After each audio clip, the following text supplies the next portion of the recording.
챕터 1. 새벽 2시의 응급실. 저는 올해 63살입니다. 지금 새벽 2시 이 응급실에서 환자분들을 돌보고 있죠. 사람들이 제게 이런 말을 해요. 선생님, 이렇게 늦은 시간까지 고생이 많으세요. 그럴 때마다 저는 이렇게 대답합니다. 괜찮습니다. 이게 제 일이니까요. 하지만 아무도 모르는 비밀이 있어요. 저 역시 불과 12년 전까지는 의사가 아니었습니다. 51살에 의대에 들어가겠다고 했을 때 정말 모든 사람들이 저를 미쳤다고 했어요. 가족도 친구들도 심지어 아내조차 처음엔 말렸죠. 그런데 왜 그런 무모한 도전을 했을까요? 그 진짜 이유를 오늘 처음으로 여러분께 털어놓으려 합니다. 챕터 2. 평범한 시작. 잘 나가던 은행원 시절. 1990년대였습니다. 저는 서울 강남에 있는 은행 부지점장이었어요. 명문대 경영학과를 나와서 승진 코스도 순탄했죠. 동료들 사이에서도 꽤 인정받는 편이었습니다. 아내 미영은 간호사였고 아들 재현이는 공부 잘하는 모범생이었어요. 남들이 보기에는 정말 완벽한 가정이었죠. 매일 저녁 식탁에서 이런 대화를 나눴습니다. 오늘도 수고했어, 여보. 아내가 피곤한 표정으로 대답했어요. 오늘은 응급 환자가 많아서 정말 힘들었어. 그때 저는 아내의 진짜 고생을 몰랐습니다. 그냥 단순히 힘든 일이라고만 생각했거든요. 지금 생각해보면 정말 부끄러워요. 제가 얼마나 무관심했는지. 아내가 야근 준비를 할 때마다 이렇게 말했죠. 또 야근이야. 환자분들이 많이 아프시나 봐. 저는 그냥 무심하게 대답했어요. 그래? 조심해서 다녀와. 정말 그때 제대로 관심을 가져야 했는데 말이에요. 챕터 3. 첫 번째 갈등. 아내의 변화. 어느 순간부터 아내의 야근이 부쩍 늘어났습니다. 달력을 보면 야근 표시가 가득했어요. 일주일에 서너 번씩, 때로는 이틀 연속으로요.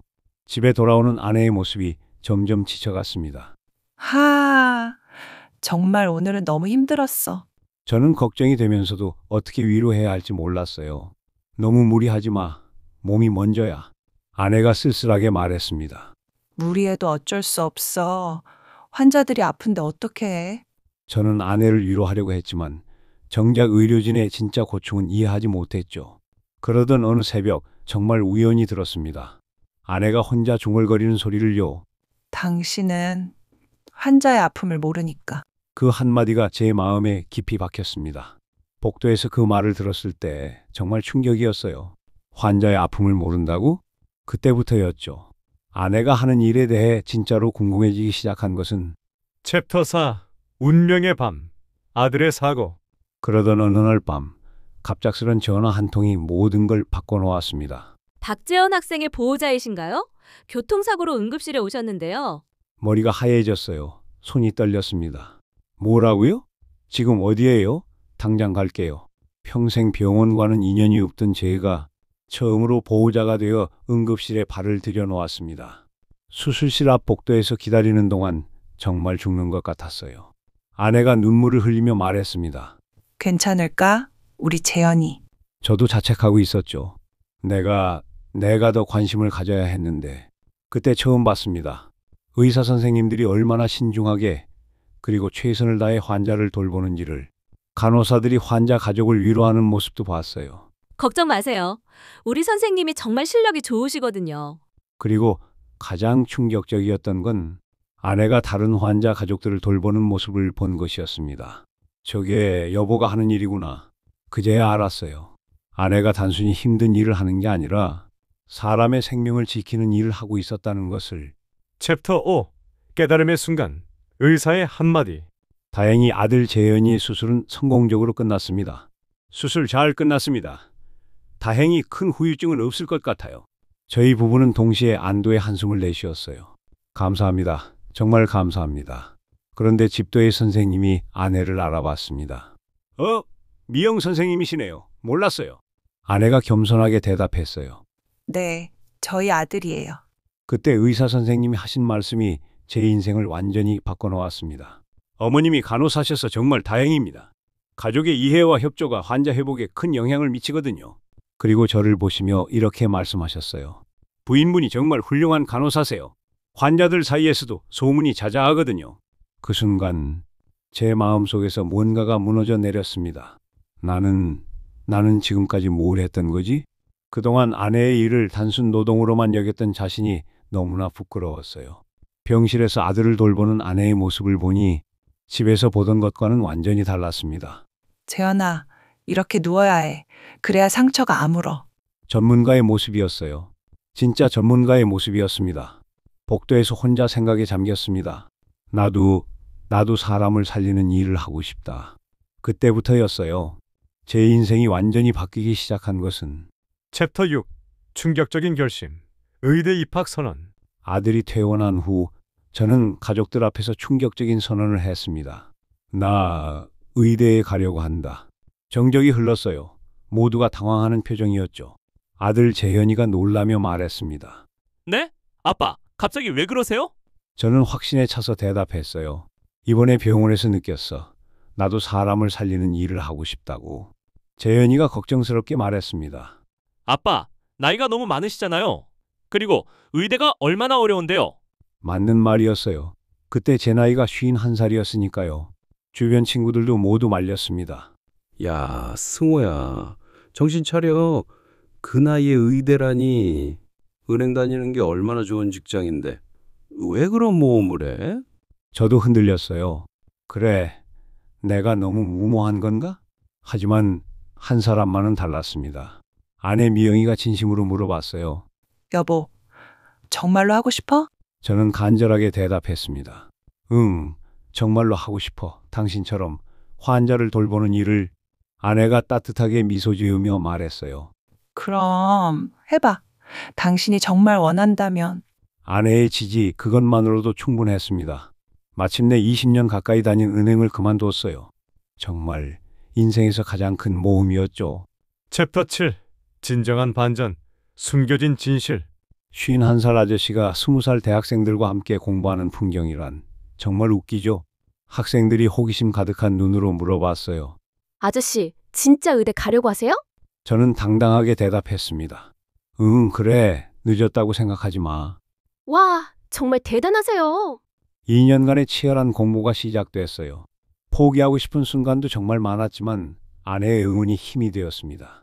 깊은 밤 공부할 때마다 아내가 차를 가져다 주며 말했어요. 힘내요, 의사 선생님. 저는 웃으며 대답했죠. 아직 의사가 아닌데? 아내가 확신하며 말했어요. 곧 될 거잖아요. 드디어 합격 발표 날이 왔습니다. 컴퓨터 화면을 온 가족이 함께 봤어요. 떨리는 목소리로 말했습니다. 있어. 내 번호가 있어. 온 가족이 환호했어요. 와, 합격이다, 합격.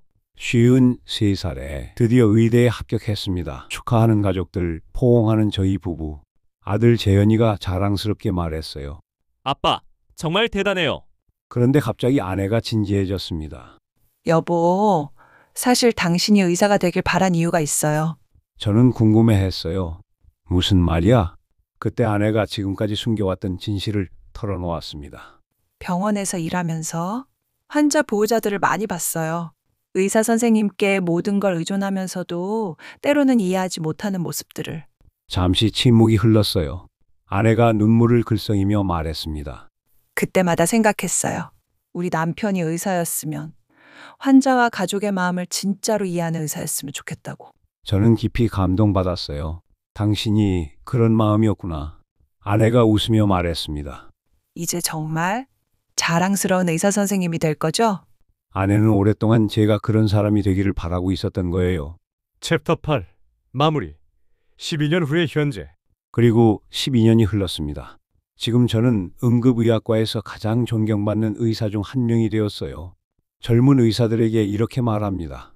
응급 환자는 골든타임이 중요해요. 1분 1초가 생명과 직결되니까. 젊은 의사가 존경스럽게 말해요. 선생님처럼 되고 싶어요. 환자분들이 선생님을 정말 따르시더라고요. 저는 겸손하게 대답합니다. 나도 늦게 시작한 사람이야. 너희들이 더 훌륭한 의사가 될 거야.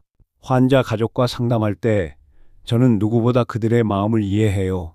선생님, 저희 어머니는 괜찮을까요? 저는 따뜻하게 말합니다. 걱정 마세요.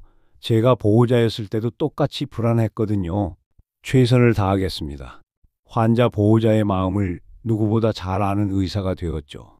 집에서 아내와 함께 있을 때 아내가 자랑스럽게 말해요. 오늘도 수고했어요, 의사 선생님. 저는 웃으며 대답합니다. 당신 덕분이야. 정말로. 아내가 행복하게 말해요. 이제는 서로의 일을 완전히 이해하니까 더 좋아. 이제 저희 부부는 진정한 동반자가 되었습니다. 새벽 응급실 복도를 걸으며 저는 혼자 중얼거려요. 오늘도 누군가의 생명을 지켰구나. 63살, 여전히 새벽 응급실을 지키는 박승호입니다. 나이는 정말 숫자일 뿐이에요. 진짜 꿈에는 때가 따로 없다는 걸 제가 증명했습니다. 여러분의 마음속에도 아직 늦지 않은 꿈이 있지 않나요? 저처럼 용기를 내보세요. 정말 하고 싶은 일이 있다면 지금이라도 늦지 않았습니다. 꿈을 포기하기엔 우리 인생이 아직 너무 많이 남았거든요. 매주 월, 수, 저녁 7시 새로운 이야기가 찾아옵니다. 바쁜 일상 속 잠시 멈춰서서 진솔한 삶의 목소리를 들어보세요. 당신의 마음에 작은 미소를 남기는 채널. 일상 속 작은 행복에서 기다리겠습니다. 구독, 좋아요, 알림 설정으로 빠짐없이 만나보세요. 댓글로 함께 공감하고 추억을 나눠요.